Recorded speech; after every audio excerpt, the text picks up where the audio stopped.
be aligned and anchored in Christ for 2026.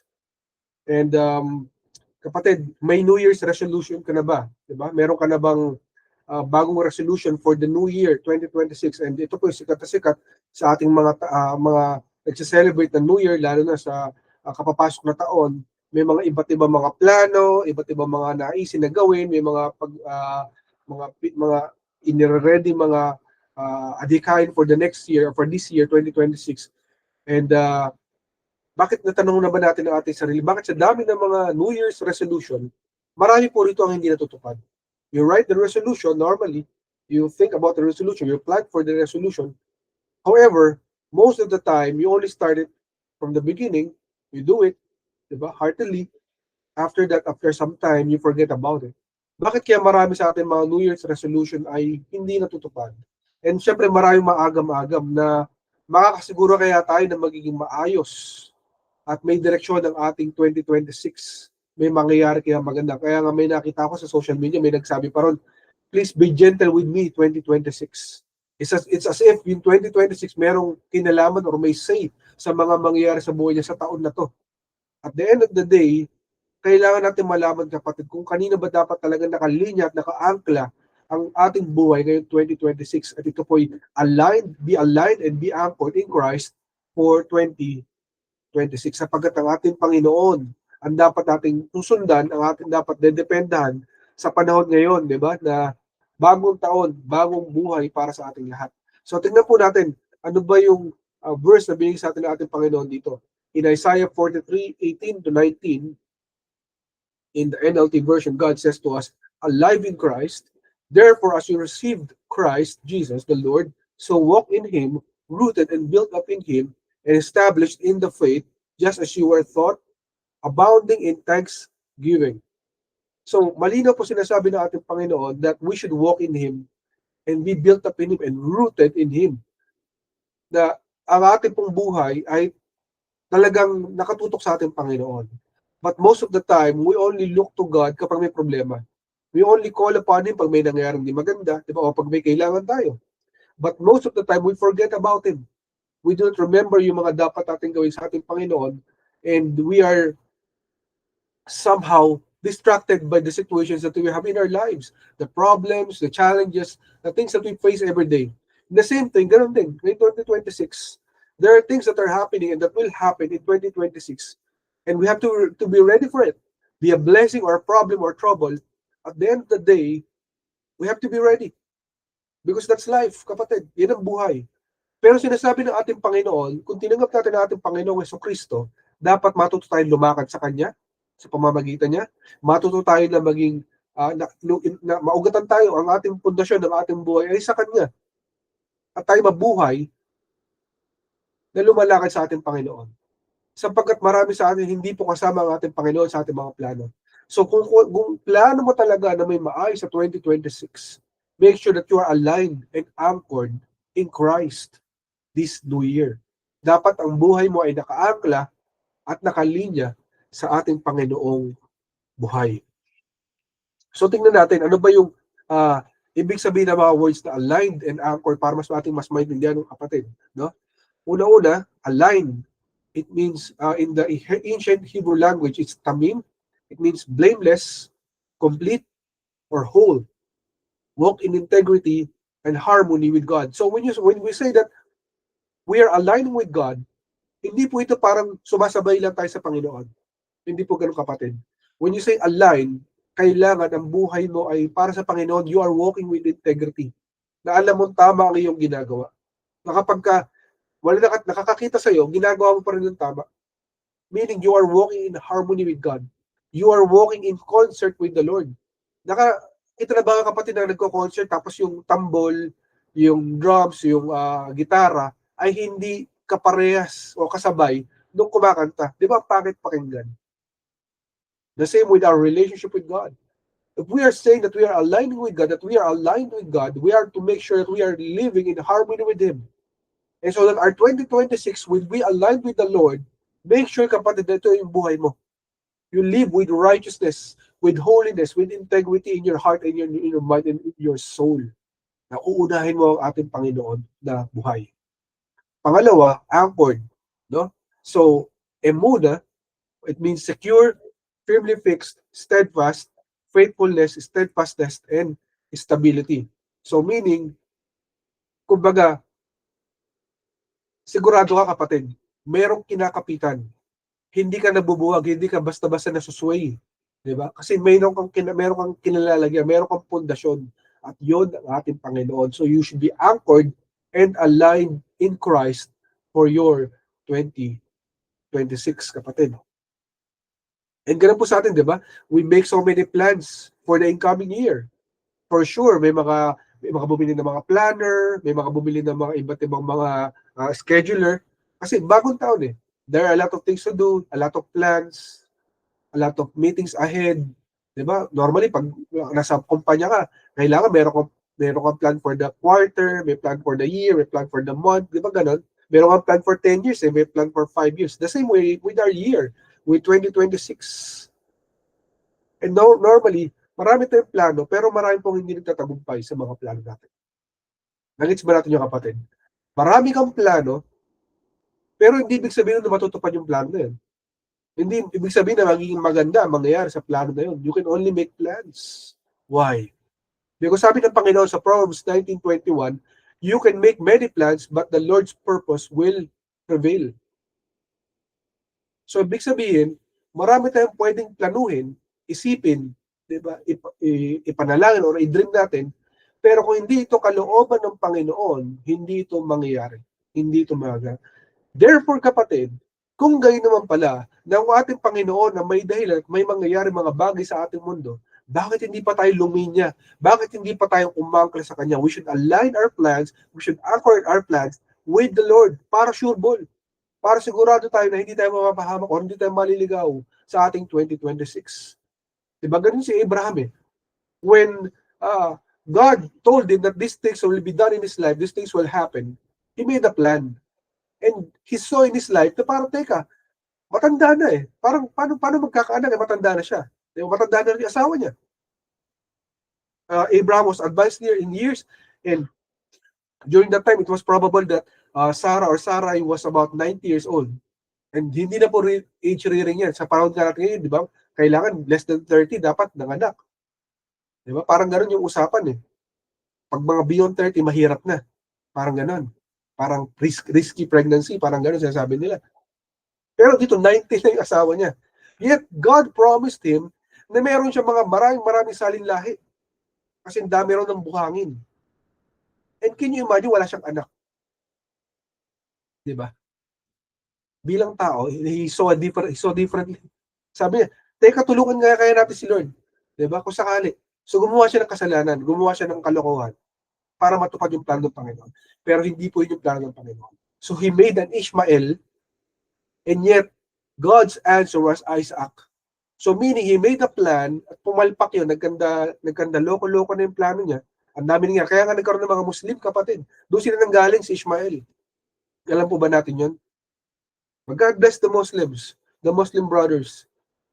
But that's where they came from Ishmael, sa isang pagkakamali ni Abraham. But yet, meron pa rin plano maganda ang Panginoon. Ito po yung Israel. Through Jacob, di ba? Yung po sa pamamagitan ng Isaac, yung plano ng Panginoon. So kapatid, dapat maintindihan na marami tayong pwedeng planuhin, marami tayong pwedeng pagdesisyonan. Sa tingin mo, ang talino mo. Normal yun, kapatid, sa bawat tao, sa ating lahat. Alam ko naman ginagawa. Huwag mo na akong tuturuan, kapatid. Alam ko na yung ginagawa ko eh. So, you can say that.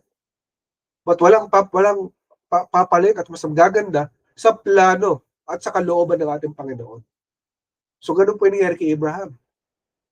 Ganun din po si Moses. Diba? He wanted to be identified as an Israelite. Diba ngayon ganun yung usapan ngayon, diba? Someone wanted to be identified as a wood, as a metal, diba? Meron na iba't iba, kaya may iba't iba na sa mga letters to be identified. Bawal na silang banggitan ng mga hindi nila gustong pronouns. Diba? So they're changing genders, diba? But there are only two genders na ginawa ng ating Panginoon. So si Moses, he wanted to be identified as an Israelite, but he was born an Egyptian, to an Egyptian family, although technically, by blood, he was an Israelite. But he was reared. Pinanganak po siya kasi, di ba, naalala niyo nangyari sa kanya, normally papatayin yung mga Israelite babies noong panahon niya. Niligtas po siya ng mama niya, tinapon siya sa ilog, hanggang sa napunta siya sa isang Egyptian royal family. And so, he wanted to be an Israelite. So sa kagustuhan niya, his willingness to become an Israelite, he wanted to help them out, tinutulungan niya yung mga slaves, at sa pagtatanggol niya sa kanila, nagkamali siya. He had an accident. He had a plan to be an Israelite, but he came into an accident, nakapatay siya ng isang Egyptian. And therefore, when you look at it, sira na lahat ng plano niya. Kasi naging wanted man si Moses. He was exiled,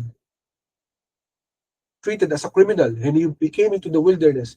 And yet God made him a leader many years after that. The leader of the Israelites. So what are we saying here, kapatid? We may have the best plans, the best intentions, kapatid, but God's will is still the best. Dapat mas maganda, huwag tayo lumiko, di ba? Huwag tayo lumayo, huwag tayo maligaw. Doon na tayo sa plano ng ating Panginoon para di tayo magkakamali. That's why God is guiding us today that we should align and anchor our plans in Christ for our 2026. Focus point number 1 na binigay natin Panginoon, that is, align your 2026 with Christ and you will be established. So dapat daw para sigurado tayo na hindi tayo maliligaw, tayo ma-establish, tayo may tatatag ng tama, may 2026, kung ano man yung mga plano natin, ay lumilya tayo sa ating Panginoong Jesucristo. At sabi niya sa Proverbs 16:1-3 in the ASB version, God says, "The plans of the heart belong to man, but the answer of the Lord of the tongue is from the Lord. Commit your work to the Lord, and your plans will be established." So kung may mga plano ka, dapat i-commit mo sa Panginoon, ipag-pray mo sa Panginoon, ilatag mo sa Panginoon. Diba? Because you might have many plans. Marami kang dreams ngayong 2026. Ay, gusto ko, kumain kami rito, lumakan kami rito, magkikita kami ni ganyan, ni ganito. Diba? Itong year na to, mas dadamihan ko yung exercise ko para mas magda-diet na ako. Many plans. Inom na ako ng vitamins. Hindi na ako inom ng gantong inumin na hindi maganda. Hindi na ako kakain ng junk food. You can plan many plans, kapatid. But at the end of the day, ang Lord ang magpapatupad ng lahat ng yan. Kung hindi niya kalooban, hindi mangyayari. So mas maganda i-commit mo na sa Panginoon. And your plans will be established. Hindi ko po ito sinabi ng Panginoon yan. Commit your work to the Lord and your plans will be established. So bigyan mo sa Lord. Siyang bahala. Hindi kanya pababayaan. Diba? When God leads you into something, He will provide for that something. Tanda mo yan. Pag dinala ka ng Panginoon dyan, He will provide. For sure, 100%. Nilatag niya yung sitwasyon na yan, at kung ang puso mo, ang isip mo, ang kaluluwa mo ay sa Kanya, ibig sabihin, hindi ka nagkakasala, hindi ka nagkakamali sa mga decisions mo dyan, at binigay mo yun sa Lord, sigurado hindi ka niya pababayaan. Tanda mo, kapatid. And ganyan po nangyari kay Nehemiah. No? So, when he was building the wall of Israel, dumaan po lahat ng opposition. Di ba minsan nakakaranas tayo na out of nowhere, may ginagawa tayong maganda, may ginagawa tayong mabuti. Ang daming mga negative, ang daming mga kritiko, ang daming ayaw. Diba? Dahil sa inggit, dahil sa hindi ka nila naiintindihan, ganun yun. Minsan, when you're working in the spirit, a lot of people in the carnal realms, basically ng carnal, yung physical, yung kapag hindi mo sila napabuti yung kanilang kalooban, gagalit sila sa'yo. Pero you are working in the spirit because you are following the Lord, then they will be angry with you kasi they cannot understand, they cannot sing the spirit. So si Nehemiah, he was building the wall. Ang dami na inggit, gusto patumbayin yung mga wall, gusto silang saktan. Diba? What did he do? He committed this work to the Lord. Tuloy-tuloy lang siya mag-build ng pader ng wall ng Israel. Tuloy-tuloy lang siya. For context, if you do not know about it, kapatid, there was a time na nawasak po ang bansang Israel. Nilupi po sila ng mga una ng Assyria and then after that, Babylon. And because there was no more Israel, kapatid, God still remembered this promise for Israel, and He wanted them to return to their land. And there were no walls. So sa unang panahon, para maintindihan natin, ngayon, ang security mo, di ba, yung bahay mo may gate, mayroong mga pader, may mga lock, meron kang doorknob. Noong unang panahon, the security of our nation comes from their walls. Kailangan may pader nakapalibot para pag inatake ka ng mga tulisan, ng mga kaaway, hindi ka nila makukubkob ang iyong palasyo, ang inyong bahay, ang inyong mga kabahayan. So during that time, there were no walls. And God tasked Nehemiah to rebuild the wall. Pader, kapatid. No? The Lord tasked him. The Lord tasked Nehemiah. So yun po nangyari. Sinabi ng Panginoon, rebuild mo ang wall, punta ka ron. Kaya so ang daming mga negative, ang daming kritiko, ang daming galit. So kapatid, sometimes sa buhay natin, huwag tayo magtaka. May ginagawa ko naman Lord yung tao, ba't naingit sa akin to? Ba't nagagalit sa akin to? No? Tayo po yung maging pastor. Marami po mga tao minsan nagagalit sa atin out of nowhere. Wala nang dapat nagagalit. But take heart, kapatid, because kasama ang ating Panginoon. What you need to do is align your life, align your work with Christ, commit your work to Christ, just continue and move forward and pray. Kasi ganito po ang ginawa ni Nehemiah. Kahit ang dahil mga kritiko, ang dahil mga negative, he continued on building the wall. He told the people, sige, dyan lang kayo, habang nagbibuild kayo ng wall, maglagay kayo ng espada sa inyong kamay, habang ang isang kamay gumagawa ng semento. Habang isang kamay gumagawa ng pader. And then we pray. And what happened? After years, so many years na wala pong pader ang buong Israel, wala pong Israel, they were able to reestablish Israel in 52 days. No? 52 araw lamang. They were able to rebuild an impossible wall. Just like Daniel, kapatid. Ganito rin po ang ginawa niya. Habang siya po yung nagpe-pray, may mga tao na inggit sa kanya kasi they knew kung gaano ka-powerful, kung gaano ka-influential. Ito po si Daniel, si Prophet Daniel. Nainggit po sila sa kanya. So they made a plan to destroy him, to ruin his reputation. At alam nila mayroong relationship si Daniel at ang king. Mag-friends sila, friends. So the way to destroy it is to destroy him using his own faith sa Panginoon. So nung nalaman nila na nagdadasal si Daniel, sinabi nila sa hari, kumbaga inudyukan nila. Mahal na hari, dapat po wala pong ganito na magpa-pray sa kahit sino man Diyos, maliban lang sa inyo. Kapag meron po nag-pray sa ibang Diyos, ay dapat po mamatay. Diba? Siyempre yung hari, very gullible, not knowing things, he just signed it. Sige, sign natin. Ganitong gagawin natin. Diba? Kalimutan niyo kaibigan niya si Daniel. He only prays to the real and only one God. And so they were successful in a way para patumbayin siya. Sabi nga, the weapon will be formed, but it shall not prosper. Tandaan mo yung kapatid. Kaya minsan nagkakasakit ka, may mga nangyayari hindi maganda. The weapon will happen, it will come. Pero look to God, pray to God, because it should never prosper. Hindi po ito dapat magtagumpay, kapatid. Never itong dapat magtagumpay. Because ito po yung salita ng ating Panginoon.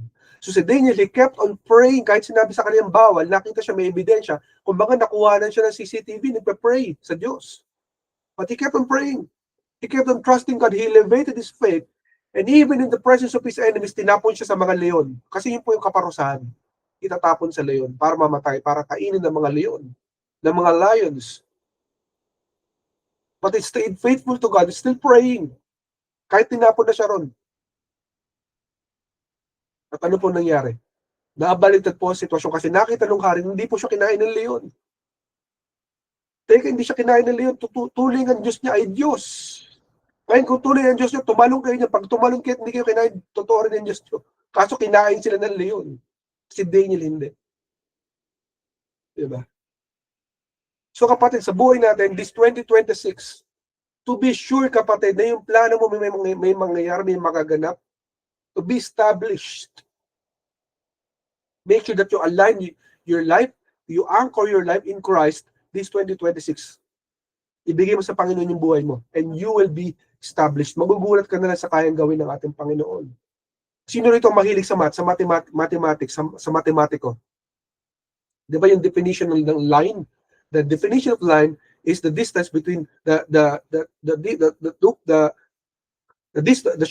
shortest distance between 2 points is a straight line. Di ba? Yung linya.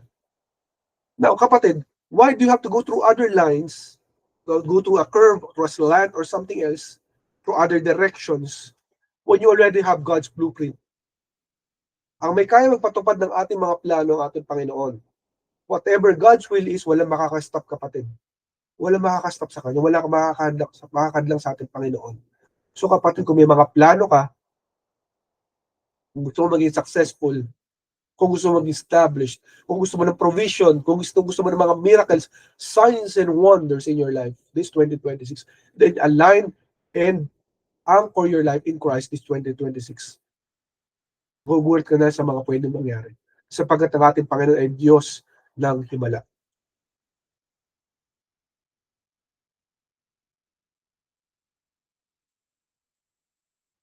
Focus point number 2 na binigyan natin Panginoon, that is, forget the losses, the failures, and walk into the new with Christ. So kapatid, marami sa atin kapag papasok tayo sa isang taon, before we come into the new year, we still remember yung mga masasakit na nangyari, yung mga umapi sa atin, yung mga nag-alipusta, yung mga failure, yung mga losses, yung mga nalugi, yung mga nasayang. Kalimutan mo na yun, kapatid. Move forward ka na. Walk into the new kasi may plano ang Panginoon para sa iyo. Imbis na mag-wallow ka into that idea na parang grabe yung mga nangyari, hindi ko gusto yung nangyari, hindi ako makamove on. No? Ginagamit yun ng kaaway para hindi ka makamove forward. So before you walk into your 2026, remove all those baggages, kapatid. Diba? In Philippians 3:13-14, in the NLT versions, God says to us, no, dear brothers and sisters, I have not achieved it, but I focus on this one thing. Forgetting the past and looking forward to what lies ahead. I press on to reach the end of the race and receive the heavenly prize for which God, through Jesus Christ, is calling us. So kalimutan mo na, kapatid, yung mga nakaraan. Move forward tayo. Kasi marami po ang plano ng ating Panginoon para sa atin. Imbis na sinasayang mo ang buhay mo sa pagre-regret, sa mga bagay na hindi nangyari, sa mga bagay na hindi naganap, or sa mga bagay na nangyari na hindi mo kagustuhan. Diba? Na hindi mo gusto yung mga naging resulta. Just look to God. At siyang bahala mag-ayos ng mga sinasira, yung mga nawasak siya, magre-rebuild. Ganun ang gawain ng ating Panginoon. Kaya nga si Pablo, di ba, nung siya po yung nagkamali nung unang karaan niya. Kasi akala niya, pinupuri niya ang Diyos. Pinapatay niya lahat ng mga Kristiyano. Believing that he was doing the work of the Lord. Pero nagkamali siya. Hindi pala niya ginagawa ang work of the Lord. He was killing the sons and daughters of the Lord. So ginamit siya ng Panginoon. Ito si Paul or si Pablo. So imbis na ito pa si Pablo ay mabuhay sa regret. Yes, he asked for forgiveness. He changed his life. No? He rebuilt his life. But he continued the work. Instead of regret, what did he do? He built new churches. Kasi apostle siya. He built new churches. Build. Kung saan siya mapunta, build ng bagong church. Bilang apostle. Yung po trabaho ng apostle. Diba, may mga pastors, may mga teachers, may mga evangelists, diba? May missionaries. Lahat, marami iba't ibang trabaho ang mga anak ng Panginoon. Ang mga apostle, ang trabaho nila mag-build ng mga church. That's the work of the apostle. They also work in signs and wonders. So, imbis na mag-regret siya, gano'n po ang ginawa niya, nag-build ng mga bagong church. And also, he wrote the New Testament. Marami sa New Testament ang may gawa nun si Paul. Yung mga letters to the Ephesians, diba? The letters to the Corinthians, the letters to the Romans. Siya po gumawa ng lahat ng mga yun. And he's being considered as one of the greatest apostles in our history. Diba? So, imbis na puro regret, puro yung mga past na inisip niya, hindi niya inisip yun. Ganun din po si Pedro, si Peter. There was a time na nagkamali po siya. Natapang siya, pero naduwag siya sa isang pagkakataon, dininay niya ating Panginoon 3 times. 3 beses. But when he was restored, he preached boldly the gospel of the Lord. And became the pillar of the early church. Siya po nag-ihaligi ng early church. Although mali po yung pananaw ng iba na parang Pag pumunta ka rin ng langit, siya raw sasalubong sa atin si Pedro. No, that's not true. That's not in the Bible, kapatid. Pero ginamit siya ng Panginoon. Kasi imbis na nag-dwell siya doon sa nakaraan niya na nagkamali siya, kapatid, hindi siya nag-dwell doon. Nag-move forward siya. Ginawa niya ang gawain niya sa ating Panginoon. Kapatid, huwag ka na mag-dwell sa past. Huwag ka na mag-dwell sa mga nangyari hindi maganda na 2025 and before that. Diba? Move forward ka na. Maraming magandang plano ng Panginoon para sa iyo. Diba? Kaya maraming tao ayaw mag-risk. Diba? Ayaw mag-gamble. They don't have that much faith in the Lord na kayang ayusin ng Lord ang bagay-bagay sa kanilang buhay. In an instant, diba? Naisip nila na, paano to? Dito na ako lumaki, dito na ako na ano, diba? Dito na ako inugatan. Paano na yan, kapatid? No, kapatid. If God leads you into something, have faith because God will provide. God will give you what you need to have the strength to be equipped for the next chapter of your life. You cannot move forward because you do not trust the Lord. Then trust the Lord for your 2026 and He will work wonders, signs, miracles in your life. Do you want that, kapatid? Let God use your failures, your losses, your times of troubles as a platform to promote you. Yung mga nangyari na yun, ipopromote ka ng Panginoon, kapatid. Like, make them like a badge of honor. Mga stars mo na nakalagay sa iyong balikat. Diba? God sees all our hardships, all our troubles. Bakit, kapatid, pinabayaan ng Lord na magkasakit? Huwag mo nang tingnan yung sakit, kapatid. Kaya kang pagalingin ng Panginoon. He can make you better today. He can make you stronger today. Do not look back. But step in forward to your future, kapatid. Because God has a better future for you. Why? Because He will use all these failures, all these troubles, all these problems that you've got in your past for His glory. From ashes to beauty. Alam mo ba yung kapatid? From mga abo, kayang gumawa ng mga bulaklak ng ating Panginoon. So huwag kang matakot, kapatid. You step into the new of our Lord Jesus Christ. Because He will be there for you when you get there. Before ka nakarating doon, nandun na siya. Hinihintay ka na lang niya. He's expecting your faith and trust in Him that you will move forward. Kaya hindi ka makamove forward, hindi sa dahil sa Lord. Dahil sa iyong sarili mga decisions. You got to trust the living God. And He will be with you all the way, kapatid. So forget the losses, the failures, and walk into the new with Jesus Christ, kapatid. Takeaways na binigay sa atin ng ating Panginoon this 2026. No? So we can align with God in this 2026. Number one, if Christ is your anchor, no one can stop your 2026. So kahit gaano pa kabigat yan, gaano pa katindihan, o Panginoong Hesus, ang inaangklahan ng iyong buhay. You are sure, kapatid, na walang pader ang mga kabangga sa iyo, ang mga katibag sa iyo. Kundi pader na matitibag sa pangalan ni Jesus. Karamdaman ba yan? Financial na problema ba yan? Di ba? Kung ano man yan, kapatid, na kinatatakutan mo, God is not fearing it. He releases that opportunity that you have so that makagalaw siya sa buhay mo. Gusto niya yun. Ang tanong, ikaw, kapatid, are you willing to let God be God in your life in this 2026? Are you willing to let God be God in your 2026? So start your alignment. How can you start your alignment, kapatid? Number one, you have to trust your life and you have to trust God and surrender your life to Christ this 2026. Kailangan mo siyang pagtiwalaan. Kailangan ka mag-surrender sa ating Panginoon and He will be for you and with you. And lastly, God aligns us to what He has already prepared for us. Kapatid, God will not put you into a situation na hindi po siya ready. Intindihan ba natin yung kapatid? The main reason that why God is leading you into something is because He has already prepared the way for you. Niready niya na yun. Ready na siya sa mga mangyayari, ko lang hindi ready. Tayo lang, kapatid, ang hindi ready. Pero ready na ang ating Panginoon. He has already aligned you for this purpose. But you are still not aligning yourself. Because He has already prepared the way for you. Even before you were born, God knew what will happen in your life. Wala pong aksidente sa Panginoon. Yes, we made wrong choices. We made bad decisions. We made risks or gambles na hindi natin dapat pinasok. But still, God loves us. And it's still a great plan for us because He has already prepared it for us in advance. He just wants us to align and so na makarating natin dapat natin pupuntahan na destination. So align your life, kapatid, this 2026 with Christ, kapatid. Align and anchor your life in Christ this 2026. In Isaiah 43,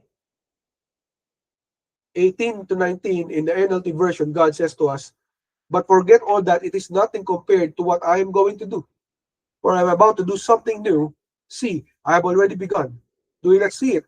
I will make a pathway through the wilderness. I will create rivers in the dry wasteland." So when you look at it, kapatid, parang walang way, di ba? But forget about it. Because God will do something about it if you will only trust Him. Trust Him into the new. Kung ano yung bago na mangyayari sa buhay mo this 2026. Kumpara mo sa kahit anong pumambagi, kahit gawin ng Panginoon yan. But you have to move forward, di ba? Kalimutan mo na yung mga nangyaring di maganda. Kalimutan mo na yung mga bad decisions. God will be there for you in your 2026 if you will trust Him, kapatid. If you will only believe in Him. Now, kapatid, sasabihin mo sa sarili mo, paano to? Masisigurado ba ako sa mga mangyayari? Mayroon ba akong pupunta? Mayroon ba akong tatakbuhan? Di ba? Mayroon ba akong malalapitan? Ang sabi ng Panginoon in Proverbs 3, 5-6 in the ESV version, God says, "Trust in the Lord with all your heart and do not lean on your own understanding. In all your ways acknowledge Him and He will make straight your paths."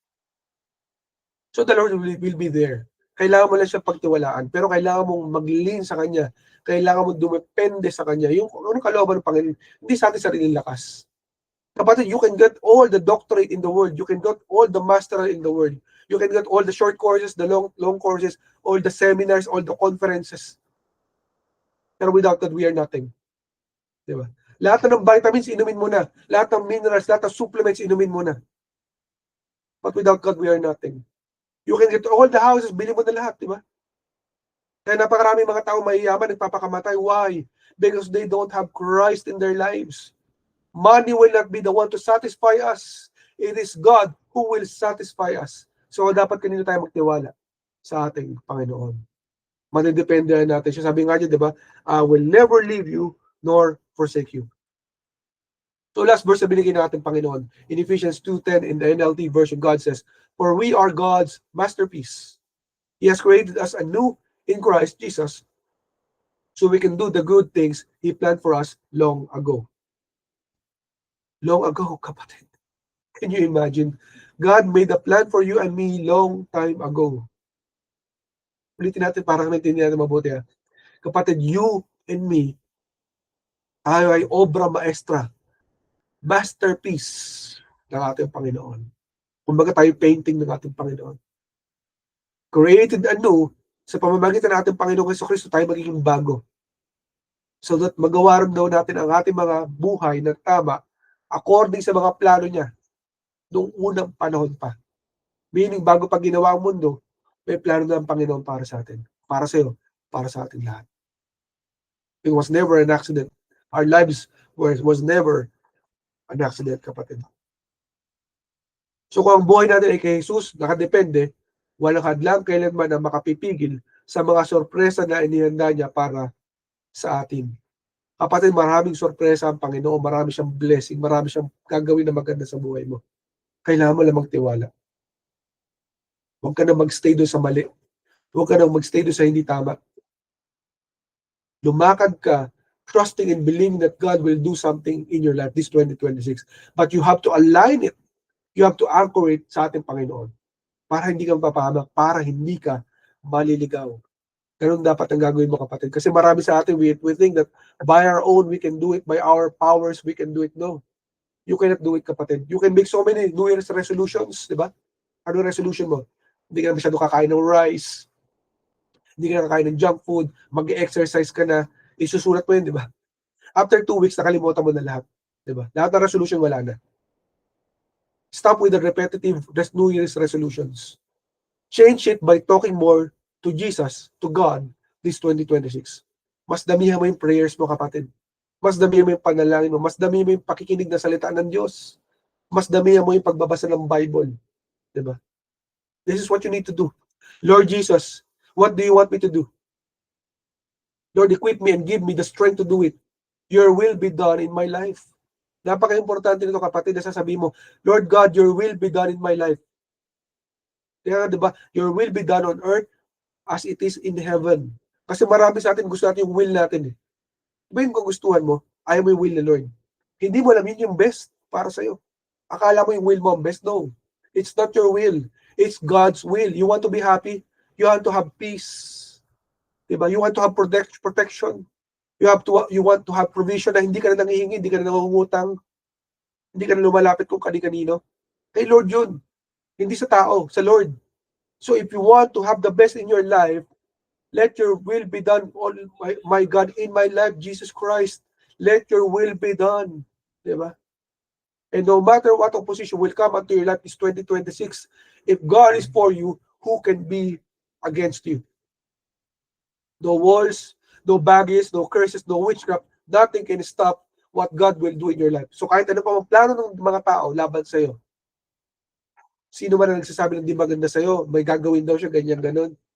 At the end of the day, nothing and no one can stop the plans of God for you and for your life. If God is for you, who can be against you? So kapatid, dapat simulan mo na 2026. Instead of the New Year's resolution, this is what you need to do. Start your days and end your nights with prayers. Panalangin. Manalangin ka lagi sa Panginoon, day and night. Kung kaya mo, segundo gawin mo eh. Diba? But you have to start with prayers. Ano po ibig sabihin ng alignment? It means surrender. You surrender to Christ everything. Lahat.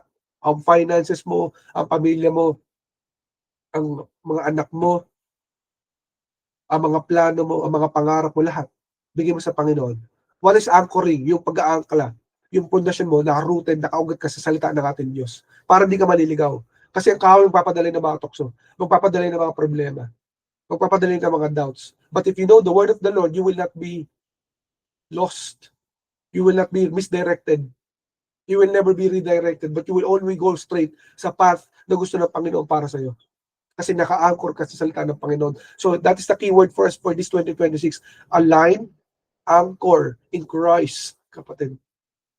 And God will never be surprised in what will happen in your future. Because He has already prepared the way for you. He is only trying to align you kasi naliligaw tayo madalas. Eh bakit hindi natin gusto ma-align? Diba? Bakit hindi mo gusto na lumapit sa ating Panginoon? That's the best thing to have. Christ and God Himself in our lives. Yung mga relationships natin, opportunities, new skills, new wisdom, God is aligning them. So kung natin i-resist yun, kapag nagugulat ka, bakit kaya may mga taong inalis ng Lord sa buhay ko? Kasi baka kapatid, mapapahama kapag kasama mo sila sa buhay mo. Huwag ka magtaka pag may mga kaibigan, kamag-anak ka na nawawala. Kasi may plano pala ang Panginoon. Baka sila nakaka-harm sa'yo, hindi mo alam. Pilit ka ng pilit. Gusto ko sila makasama. Gusto ko ito makasama. Hindi pala yun ang para sa'yo. Ipinipilit mo. Para ka nagkakaskas ng iyong balat sa pader, kapatid. Yun ang nangyayari. So are you ready, kapatid, for this 2026? Ano ba ang resolution mo, kapatid?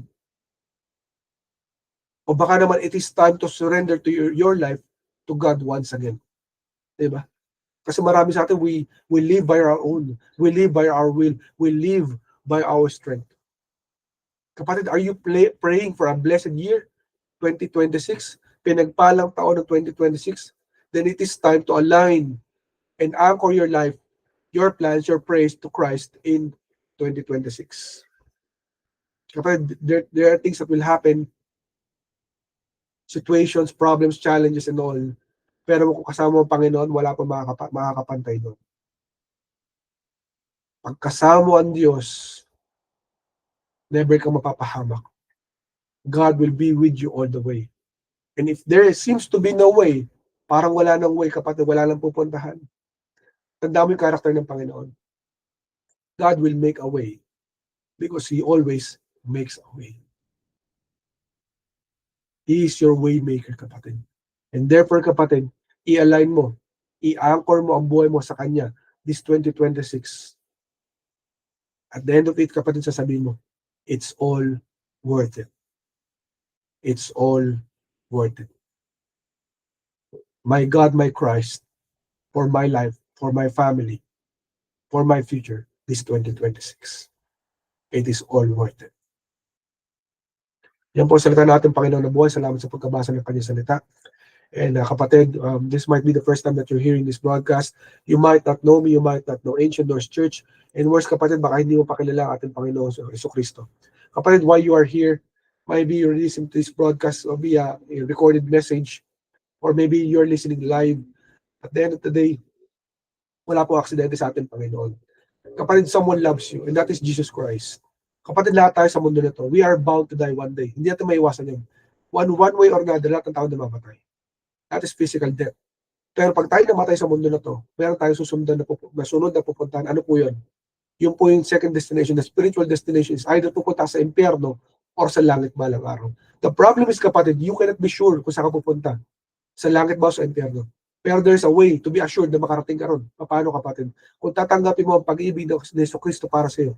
Sapagkat lahat tayo, kapatid, ng mga tao ay nagkasala. Every man is falling short of the glory of God because every man has sinned. Lahat tayo nagkasala. At lahat ng tao nagkasala, sabi ng Panginoon, the wages of sin is death. Ang kaparusahan sa ating kasalanan ay kamatayan. Kamatayan sa impyerno habang buhay na susunugin. Surely, kapatid, you would not want to go to that place anytime or any day. Diba? Gusto mo makarating sa langit balang araw. And kapatid, para hindi ka makarating doon, kailangan pagbayaran yun ng buhay. Sakripisyo. Para makasure na makarating ka sa langit balang araw. And someone paid that price for all of us. That is Jesus Christ. He gave His life as an innocent person, the perfect person, never sinned. Hindi pa nagkamali, innocente ang ating Panginoon sa Kristo. Ibinigay niya ang buhay niya para sa ating lahat. Kung ikaw, kapatid, ngayon ay magtitiwala sa Kanya bilang Panginoon, Diyos na tagapagligtas ng iyong buhay, tatanggapin mo siya sa iyong buhay ng buong puso, isip at kaluluwa, at hihingi ka ng tawad sa lahat-lahat ng iyong kasalanan, then you can go to heaven one day, receiving His gift of salvation.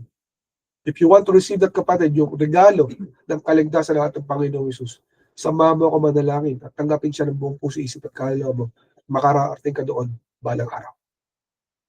Let's pray. Jesus, tinatanggap kita sa aking buhay. Tinatanggap kita sa aking buhay. Humingi ako ng tawad.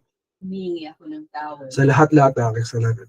Sa lahat-lahat ng aking mga kasalanan. Patawarin mo ako. Patawarin mo. Tinatanggap kita. Tinatanggap kita. Bilang Panginoon. Bilang Panginoon. Diyos at tagapagligtas. Diyos at tagapagligtas. Ng aking buhay. Ng aking. Salamat. Salamat. Sa buhay na walang hanggan. Sa buhay na walang. Na regalo mo. Na regalo. Salamat. Salamat. Makakasama kita sa langit. Makakasama kita sa langit. Balang araw. Balang araw. Habang nandito ako. Habang nandito ako. Sa lupa. Sa lupa. Tulungan mo ako magbago. Tulungan mo ako. At maging mabuting tao. At maging mabuting tao. Salamat, Jesus. Salamat, Jesus. Sa buhay na binigay mo. Sa buhay na binigay. Sa krus ng Kalbaryo. Sa krus ng Kalbaryo. Salamat. Salamat. Tinatanggap kita. Tinatanggap kita. Ikaw ang aking buhay. Ikaw ang aking buhay. Ikaw ang aking lahat. Ikaw ang aking lahat. Ikaw ang aking lakas. Ikaw ang aking lakas. Ito ang aking panalangin. Ito ang aking panalangin. Sa pangalan ni Jesus. Sa pangalan ni Jesus. Amen. Amen at amen. Amen. Amen. Amen. If you pray that prayer, kapatid, congratulations. God loves you more than you can imagine. And He wants to have a relationship with you. Marami po sa atin nakakala natin, pag tinanggap natin ang Panginoong Jesucristo, yun na yun.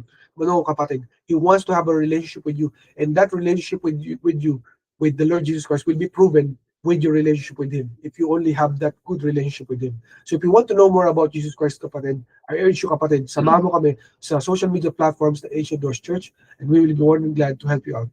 Congratulations sa iyo, kapatid.